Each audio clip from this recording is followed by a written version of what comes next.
Commencez par fermer les yeux et ressentez votre cœur battre.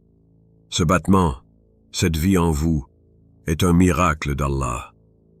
Vous êtes ici pour une raison, mais parfois, le poids des épreuves semble insupportable.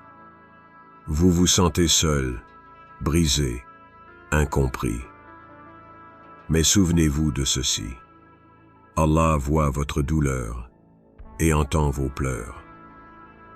Dans le Coran, Allah nous rassure. Nous avons effectivement créé l'homme, et nous savons ce que son âme lui suggère, et nous sommes plus près de lui que sa veine jugulaire.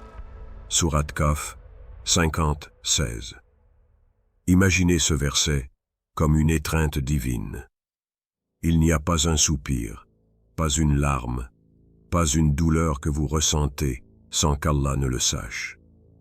Avez-vous déjà eu ce moment où vous vous êtes effondré en prière, les genoux à terre, incapable de prononcer un mot? Ce moment où vous pensiez que personne ne vous comprenait. Sachez qu'Allah était là, écoutant non seulement vos paroles, mais aussi les mots silencieux de votre cœur. Dans les vastes étendues du désert, là où les dunes chantent au gré du vent, vivait un homme nommé Malik. Il était respecté pour sa piété et son cœur pur. Pourtant, même les cœurs les plus purs peuvent connaître des épreuves. Un matin, alors que le soleil se levait timidement à l'horizon, la vie de Malik prit un tournant inattendu. Une tempête de sable déchaîné engloutit ses champs. Ses biens furent détruits, et ses chameaux, sa seule richesse, disparurent. Plus tragique encore, une maladie mystérieuse s'abattit sur lui, affaiblissant son corps et le laissant alité. Malik, cet homme qui était autrefois une source de force pour sa communauté, se retrouva seul, brisé et vulnérable. Une nuit, incapable de trouver le sommeil, il leva les mains vers le ciel. Sa voix, tremblante mais sincère, fendit le silence de l'obscurité.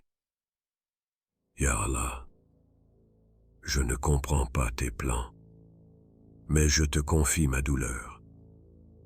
Je suis impuissant face à ce qui m'arrive. Je sais que toi, tu vois ce que je ne peux pas voir. Je laisse tout entre tes mains. » Le lendemain, quelque chose changea. Non pas sa situation, mais son cœur.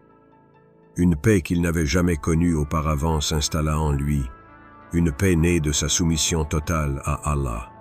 Peu à peu, des bénédictions inattendues se mirent à apparaître.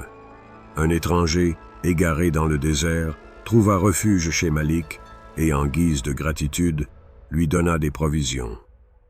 Ses voisins, touchés par sa situation, unirent leurs forces pour reconstruire sa maison. Et sa santé, bien que fragile, commença à s'améliorer. Malik comprit alors une vérité profonde. Même au milieu des tempêtes les plus violentes, Allah a un plan pour ses serviteurs. Allah nous rappelle dans le Saint-Coran: « Ne désespérez pas de la miséricorde d'Allah. En vérité, Allah pardonne tous les péchés. » Sourate Az-Zumar 39-53. Cette promesse divine ne s'arrête pas au pardon des péchés. Elle englobe aussi nos douleurs, nos pertes et nos doutes. Allah est Ar-Rahman, le tout miséricordieux, et Al-Hakim, le sage. Parfois, il reprend pour donner mieux. Il brise pour reconstruire plus fort. Pensez-y un instant. Quand avez-vous confié votre douleur à Allah pour la dernière fois? Était-ce lors d'un moment d'épuisement, où vous sentiez que le poids du monde écrasait vos épaules? Ou peut-être ne l'avez-vous jamais fait, pensant que vous deviez porter ce fardeau seul? Imaginez ceci. Vous êtes dans une salle sombre, portant un sac rempli de pierres. Chaque pierre représente une douleur, un regret ou une peur. Devant vous se tient une porte lumineuse, mais vous ne pouvez pas l'ouvrir tant que vous portez ce sac. Et puis, une voix douce chuchote à votre cœur. Dépose ton fardeau devant moi. Allah dit, et place ta confiance en Allah. Allah suffit largement comme protecteur. Sourate An-Nisa 4:41. Comme Malik, nous devons apprendre à déposer nos fardeaux aux pieds de notre Créateur. Cela ne signifie pas que les épreuves disparaîtront immédiatement, mais cela signifie que nous ne les portons plus seuls. L'histoire de Malik n'est pas unique. Elle résonne dans la vie de nombreux croyants qui, face à l'adversité, choisissent de se tourner vers Allah. Une mère qui prie pour son enfant malade, un étudiant anxieux avant un examen décisif, un homme d'affaires qui voit son entreprise s'effondrer. Tous ces cœurs brisés trouvent leur guérison en confiant leur douleur à celui qui ne dort jamais, celui qui entend chaque cri, même silencieux, de l'âme. Prenez un moment, ici et maintenant, fermez les yeux, inspirez profondément. Pensez à ce qui pèse sur votre cœur. Imaginez-vous le déposer dans les mains d'Allah. Sentez-vous la libération, cette certitude que vous n'êtes pas seul. Et si aujourd'hui était le jour où vous déposiez tout devant lui et laissiez sa sagesse agir? Croyez-vous que sa lumière puisse transformer vos ténèbres en un chemin de guidance et de paix? Certaines douleurs ne se crient pas, elles se murmurent dans les recoins de l'âme. Ces murmures, inaudibles pour le monde, montent comme une fumée légère vers le ciel. Ces pleurs, invisibles pour les yeux humains, coulent comme des rivières devant Allah. Il n'y a pas de créature sur terre dont la subsistance ne dépend de lui. Sourate Hud 11:6. Ces mots sont une promesse. Une promesse que même dans vos moments de silence, Allah est à l'écoute.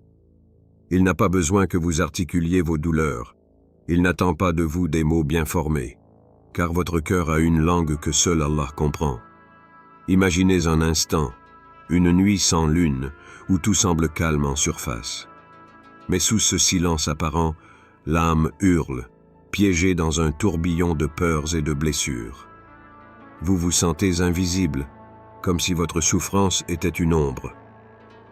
Pourtant, à ce moment précis, votre Créateur vous voit. Pensez à l'histoire d'un enfant perdu dans une foule. Ses petits bras battent l'air, ses yeux cherchent désespérément une silhouette familière. Il ne connaît pas les mots pour appeler sa mère, mais il pleure. Et dans cette mer de visages étrangers, une femme se retourne brusquement. C'est sa mère. Elle n'a pas besoin de voir son visage. Elle n'a pas besoin qu'il l'appelle par son nom. Elle reconnaît sa voix, son cri.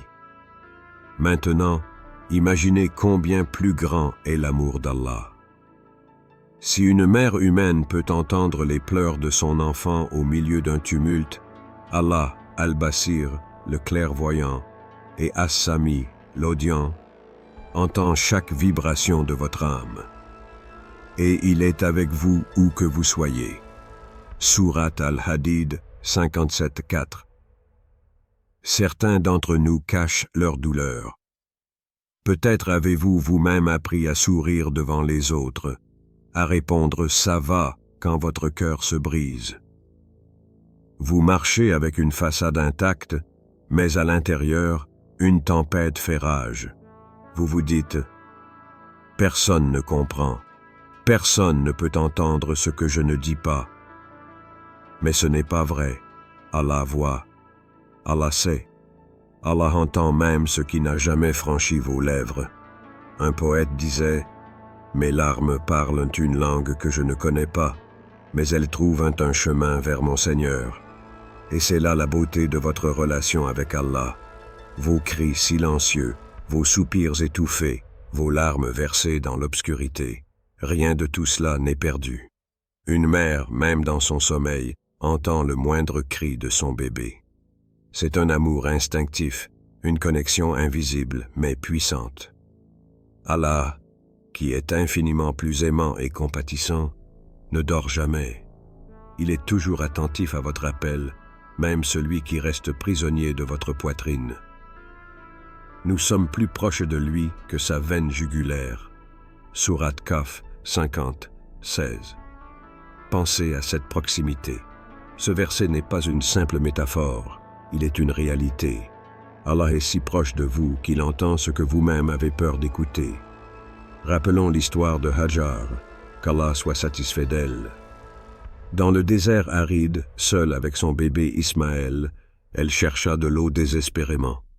Elle courut entre les collines de Safa et Marwa, le cœur en détresse, le corps épuisé. Pourtant, à aucun moment, elle n'a abandonné sa confiance en Allah. Son cri silencieux, ce mélange de prière et d'espoir, fut entendu. Allah fit jaillir la source de Zamzam sous les pieds de son enfant. Votre cœur, comme celui de Hajar, est un terrain fertile pour l'intervention divine. Mais pour cela, vous devez accepter de laisser votre cri intérieur atteindre celui qui ne dort jamais. Et si vous arrêtiez, juste un instant, de tout porter seul? Et si vous déposiez vos peines, vos angoisses, vos non-dits entre les mains de celui qui est Al-Wadoud, le plein d'amour? Posez-vous cette question. Qu'avez-vous à perdre à lui confier votre douleur? Une douleur cachée, non exprimée, devient souvent un poison pour l'âme. Mais entre les mains d'Allah, cette douleur peut devenir une source de guérison et de transformation. Celui qui croit et place sa confiance en Allah, il lui suffira. Surat At-Talaq 65-3. Ces mots sont une invitation, une promesse divine. Lorsque vous sentez que le poids de vos souffrances devient insupportable, rappelez-vous qu'il existe un endroit sûr où déposer vos fardeaux. Ce lieu n'est pas visible pour les yeux, mais il est plus réel que n'importe quel refuge terrestre. Fermez les yeux. Prenez une profonde inspiration. Sentez votre poitrine se gonfler d'air et, en l'expirant, imaginez vos douleurs monter vers le ciel comme une prière silencieuse. Ressentez-vous la paix de savoir que quelqu'un entend votre cri, même dans le silence absolu? Combien de temps encore choisirez-vous de lutter seul, alors que celui qui est infiniment miséricordieux attend de vous soulager? Les douleurs que nous vivons ne sont pas toujours des punitions, mais des bénédictions déguisées.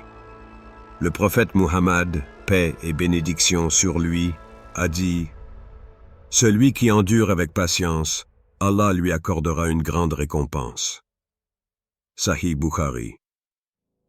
Pensez à une femme pieuse nommée Amina. Pendant des années, elle priait pour un enfant, mais ses prières semblaient rester sans réponse. Un jour, après des années d'épreuves, elle réalisa que cette attente l'avait rapprochée d'Allah. Elle priait avec plus de dévotion, pleurait avec plus de sincérité et avait appris à dépendre entièrement de lui. Quand elle fut bénie avec un enfant, elle comprit que l'épreuve n'avait pas été une punition, mais un moyen de purifier son cœur. Allah dit dans le Coran « Il se peut que vous détestiez quelque chose alors qu'elle est un bien pour vous. » Surat Al-Baqarah 2:216. Êtes-vous prêt à voir vos épreuves sous un nouveau jour? Et si elles éteignent le chemin qu'Allah a choisi pour vous rapprocher de lui? Imaginez un père aimant. Peu importe combien son enfant tombe, il tend toujours la main pour l'aider à se relever. C'est ainsi qu'Allah nous aime, mais son amour est infini et parfait. Dans le Coran, Allah nous promet « Et lorsque mes serviteurs t'interrogent sur moi, alors certes, je suis proche. Je réponds à l'appel de celui qui m'invoque quand il m'invoque. » Surat Al-Baqarah 286. Prenez un moment pour réfléchir. À quand remonte la dernière fois que vous avez parlé à Allah comme à un ami, comme à un confident, pas seulement à travers des mots récités, mais à travers les douleurs et les espoirs de votre cœur? Un homme sage a dit un jour, « Lorsque tu marches vers Allah, sache qu'il court vers toi. » Chaque prière, chaque larme, chaque soupir que vous lui adressez est une déclaration de votre foi. Et si aujourd'hui, vous faisiez un pas de plus vers Allah? Rappelez-vous, mes chers frères et sœurs, Allah voit vos douleurs. Allah entend vos pleurs. Déposez tout entre ses mains, car elles sont les seules capables de porter le poids de votre cœur. Laissez ces mots résonner en vous. Ne faiblissez pas et ne soyez pas affligés, alors que vous êtes les plus hauts si vous êtes croyants. Sourate Al-Imran, 339. Alors, êtes-vous prêts à tout laisser dans les mains d'Allah et à avancer avec confiance dans sa sagesse infinie? Faites ce pas aujourd'hui, car Allah vous attend, avec un amour que nul ne peut surpasser.